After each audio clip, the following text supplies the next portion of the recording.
श्रीदामा नाम का गोप जिसे राधा रानी ने श्राप दिया था भगवान से वियोग का, वो शंखचूड़ यक्ष बन गया था, उसकी मुक्ति भगवान ने की है। गोपियां जब वेणुगीत हो तब भी भगवान का भाव से दर्शन घर बैठे कर लेती हैं, और जब युगल गीत हो तब भी दर्शन घर बैठे कर लेती हैं।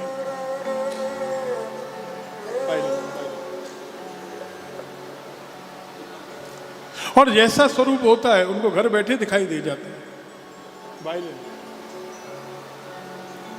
हाँ। गोपियां जब भगवान संध्या के समय लौटकर आते हैं, त्रिभंग भाव से बंसी बजा रहे हैं, 3 जगह टेढ़े खड़े होकर गोविंद बंसी बजा रहे हैं, और क्या कर रहे हैं, कैसे नाच रहे हैं, कैसे गा रहे हैं, सखाओं से बात कर रहे हैं, सब दर्शन होता है। और जब गोविंद का दर्शन करती हैं संध्या के समय तो दिन भर की थकान गोपियों की मिट जाती है। कंस ने अक्रूर जी को नारद जी के कहने पर मथुरा में धनुष यज्ञ का आयोजन कर कृष्ण बलराम को मथुरा बुला ले, छड़ से मरवा दे, धनुष भंग की, धनुष यज्ञ की पूरी व्यवस्था बनाई और अक्रूर जी को ब्रज में भेजा, जाओ तुम पर भरोसा करते हैं ब्रजवासी, धनुष यज्ञ के बहाने कृष्ण बलराम को ब्रजवासियों को ले आओ, मैं दोनों को मरवा दूंगा। नारद जी ने सारी सूचना भगवान को दे दी, और अरिष्टासुर, केसी और व्योमासुर नाम के 3 दैत्य भगवान ने मारे हैं मथुरा वृंदावन में। जब श्री अक्रूर ब्रज में आए, अक्रूर जी रिश्ते में भगवान के काका लगते हैं, चाचा जी। ब्रजवासियों को भरोसा है अक्रूर जी पर, और कंस को इसलिए भरोसा है क्योंकि वो मेरे मंत्री हैं। लेकिन अक्रूर जी के जीवन में ऐसी भक्ति है प्रभु के प्रति, ऐसा अनुराग है, लेकिन मन में एक शंका है, ये भगवान है या बच्चे हैं? इसका मतलब कभी ऐश्वर्य हावी हो जाता है, कभी माधुर्य हावी हो जाता है।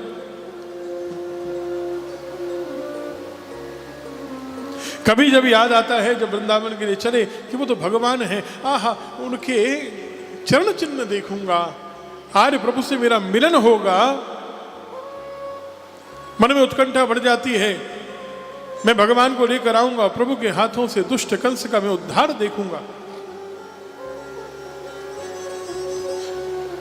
प्रसन्नता से रथ को लेकर हाँक कर चल देते हैं, लेकिन जैसे ही थोड़ी देर रथ चलता है मन में भाव आता है, अरे ये तो बच्चे हैं, 11 साल के 12 साल के छोटे छोटे बच्चे, उस 15 फुट के कंस से अगर मैं मिला दूंगा कंस छोड़ेगा नहीं।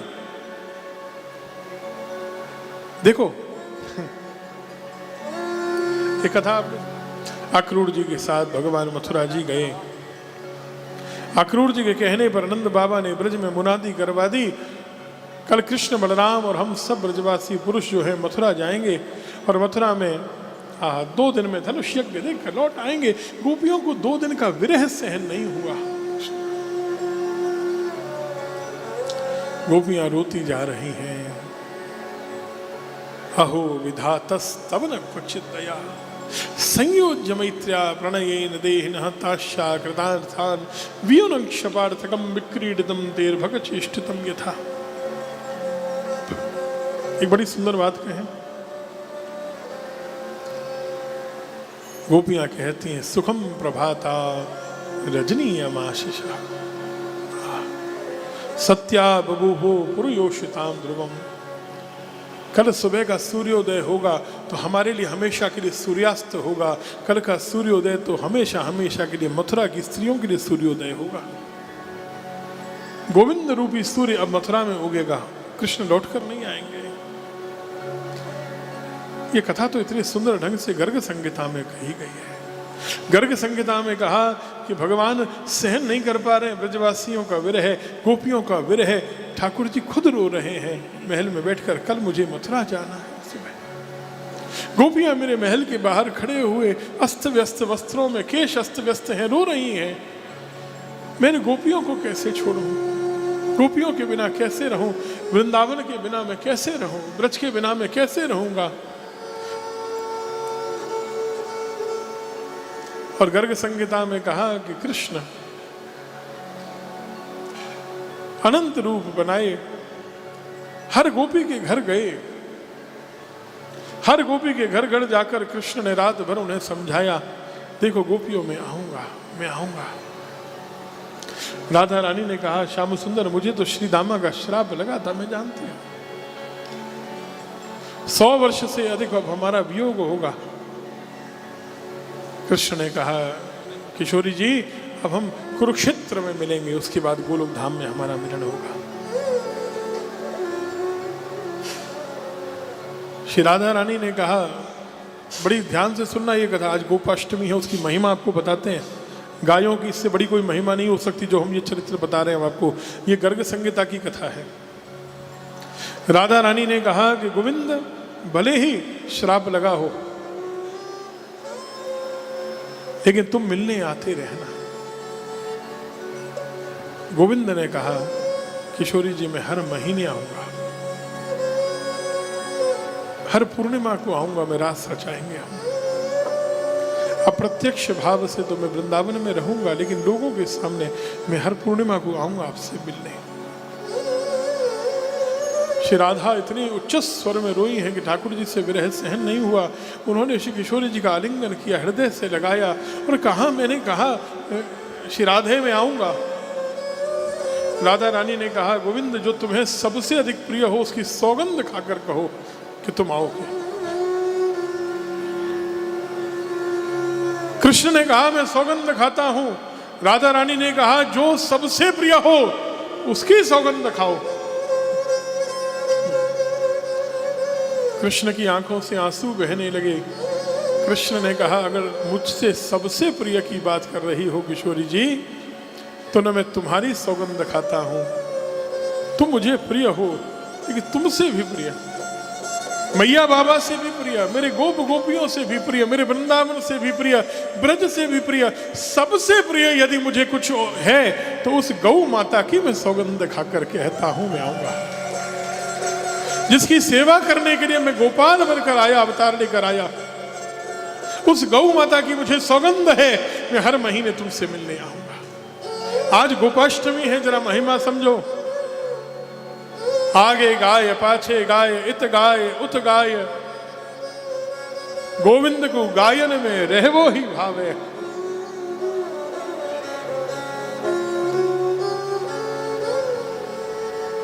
ये जो आपको लगा ना गौशाला है, केवल गाय गाय, मंदिर में कृष्ण खड़े थे, नहीं, आपको दिखाई नहीं दिया। उन गायों के मध्य में हमको तो कितनी कृष्ण दिखाई दिए, बोलो राधे राधे। हर गाय के साथ कृष्ण थे। जहां गाय वहां गोपाल तो होगा ही होगा जी। जिंदल जी, बिना गोपाल के गाय रह नहीं सकती। हमने शर्मा जी आपके आने से पहले गौशाला की बहुत चर्चा की आज, इसको सुनिएगा। आज की पूरी चर्चा हम लोगों ने की है, पहले आपके आने से पहले हो गए, है ना पृथ्वी जी। ब्रज क्या है, गौशाला क्या है। आज गोपाष्टमी के अनुसार हमने गोपी गीत की बात की।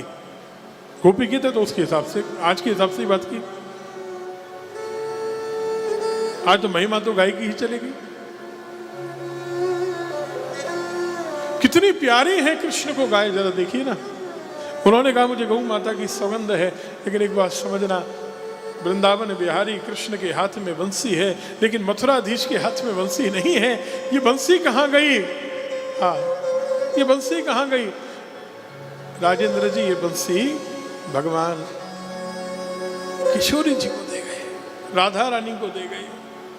आज के बाद मेरी बंसी नहीं बजेगी। जहां राधा वहां कृष्ण की बांसुरी, और जहां राधा नहीं वहां न बांसुरी है न बांसुरी का स्वर होगा। कृष्ण की बांसुरी रुक्मिणी, सत्यभामा, जाम्बवती के लिए, 16,108 रानियों के लिए नहीं बजेगी, मथुरा की स्त्रियों के लिए नहीं बजेगी। कृष्ण की बांसुरी बजेगी तो केवल और केवल वृंदावन में श्री किशोरी जी जहां होंगी वहां बजेगी। बिना वृंदावन के रास नहीं होगा, और बिना श्री किशोरी जी के हुए कृष्ण की बांसुरी नहीं बज सकती। दो शर्त है, रास के लिए वृंदावन होना, रास के लिए वृंदावन की भूमि होना, और बांसुरी बजे इसके लिए किशोरी जी सामने होना, ये आवश्यक है।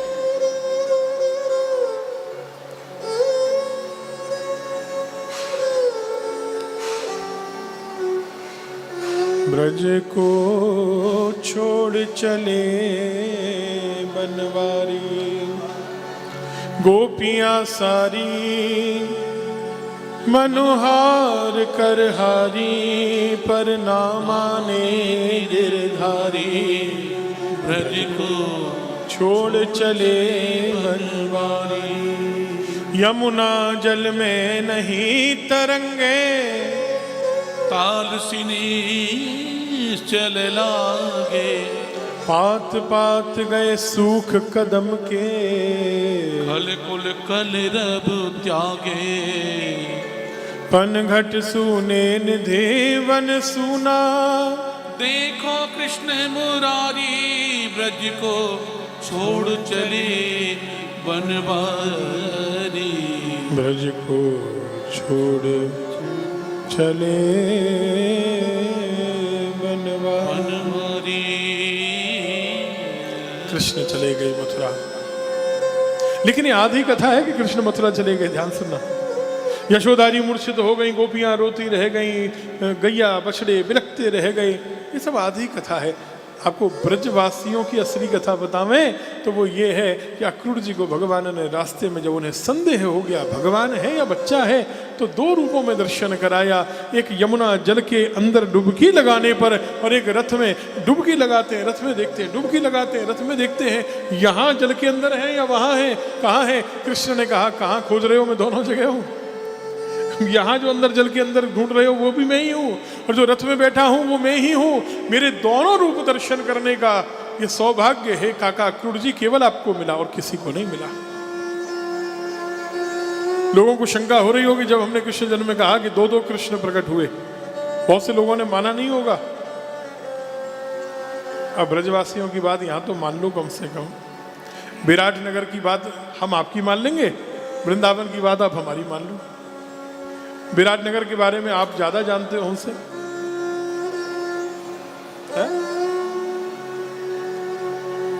रंगेली में काली कौन सी है, दंत काली कौन सी है, और ये पिंडेश्वर कौन से हैं, और चतरा में क्या, ये आप ज्यादा हमको बताओगे। बड़ा क्षेत्र क्या आप हमको बताओगे, लेकिन वृंदावन की बात तो वृंदावन वाला बताएगा कि नहीं बताएगा।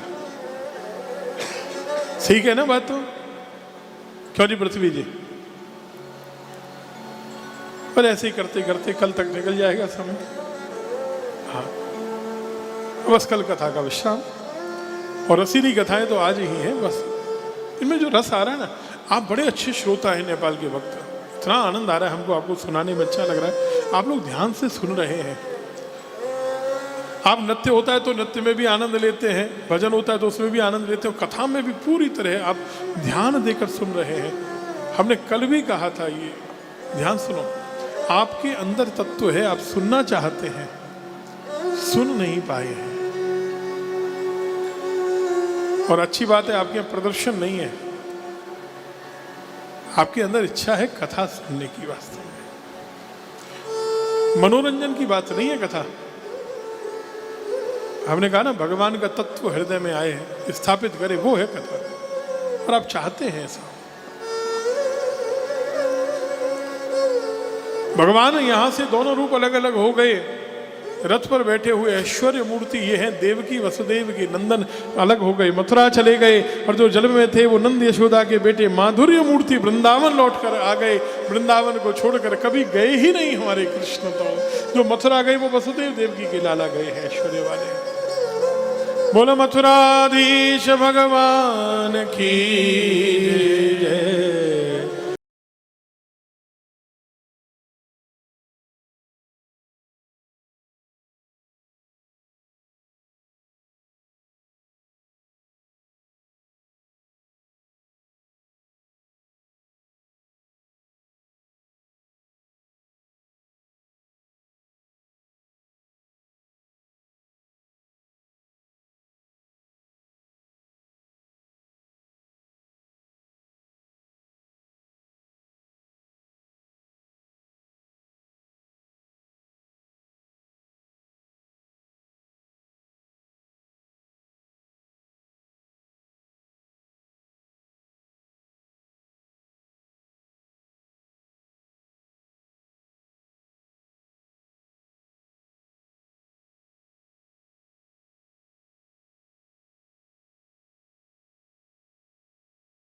कथा आपने सुनी होगी, उससे सब क्लियर हो जाएगा।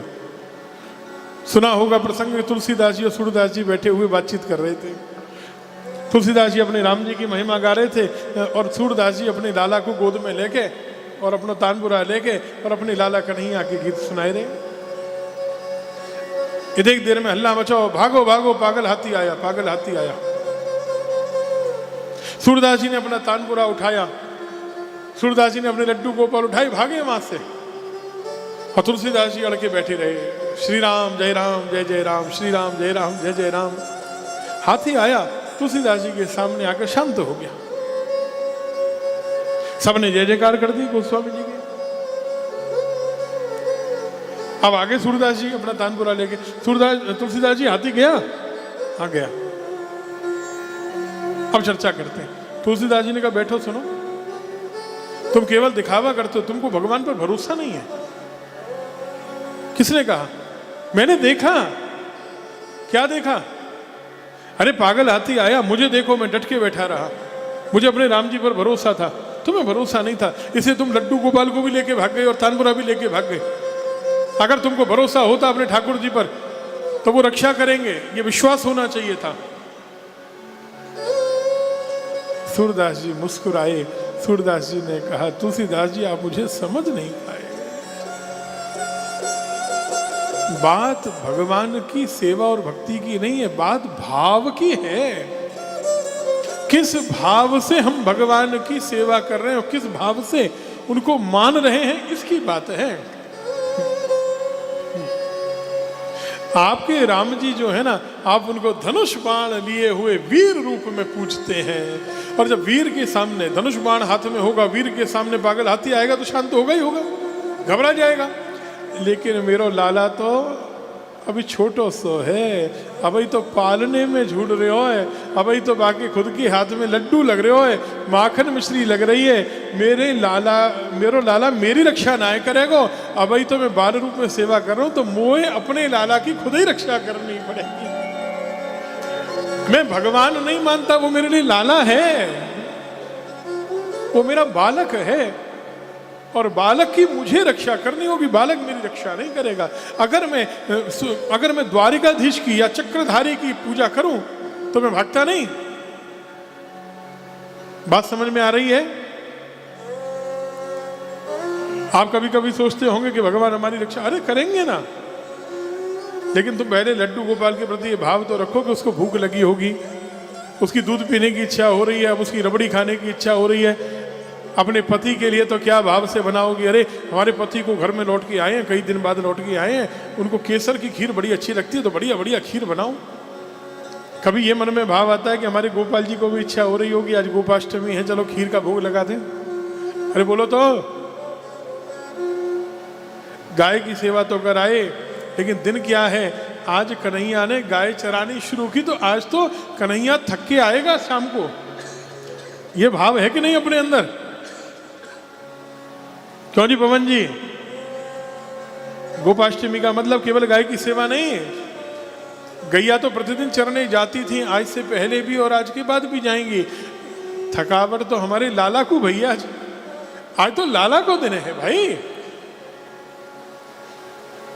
गौ अष्टमी नहीं, गोपाष्टमी है, ध्यान देना। गाय का दिन नहीं है, गोपाल का दिन है। ठाकुर जी गौ चारण के लिए गोपाल बने हैं, ये अष्टमी है। तो मन में ये भाव आवे विराटनगर वालों कि हमारो लाला कन्हैया आज पहली बार गैया चराइवे को गयो, मेरो छोटो सा 4 बरस को लाला, और थक गयो होएगो। तो आप संध्या को जब यहाँ से अपने घर पहुँचे और बिना संकोच और शर्म के अपने गोपाल जी या लड्डू गोपाल जी या कृष्ण के चरण दबाएं, बढ़िया इत्र लें और उनके चरणों की मालिश करें, और उनको बढ़िया बढ़िया ऐसा ऐसा भोग लगाएं, गरम गरम खीर और गरम गरम हलवा का भोग लगाएं, और उसमें थोड़ी हल्दी डाल के कि थकान मिट जाए, तो गोपाल भले ही तुम्हारे घर में बैठा हो या न बैठा हो, वो भाव से क्या प्रत्यक्ष रूप से प्रकट हो जाएगा। भाव से नहीं, प्रत्यक्ष प्रकट हो जाएगा। अरे भैया विजय जी, भले ही तुम्हारी धर्मपत्नी दिल्ली चली गई, तुमने मेरी इतनी सेवा करी, अब मांगो तुमको क्या चाहिए, अब तो मैं तुम्हारे घर को छोड़ के नहीं जाऊंगा। बात समझ में आई क्या? विराटनगर वालों हाथ उठा के बोलो, बात समझ में आई क्या? ये अंतर है ब्रजवासियों की सेवा में, यही अंतर है। आज हमारे यहाँ मंदिर में ठाकुर जी के चरणों की सेवा होगी, तुर से मालिश होगी वृंदावन में हर जगह, क्योंकि भगवान गौ चारण करके लौटेंगे आज। बोली लड्डू गोपाल भगवान की, गौ गोविंद गोपाल भगवान की जय। जय जय श्री राधे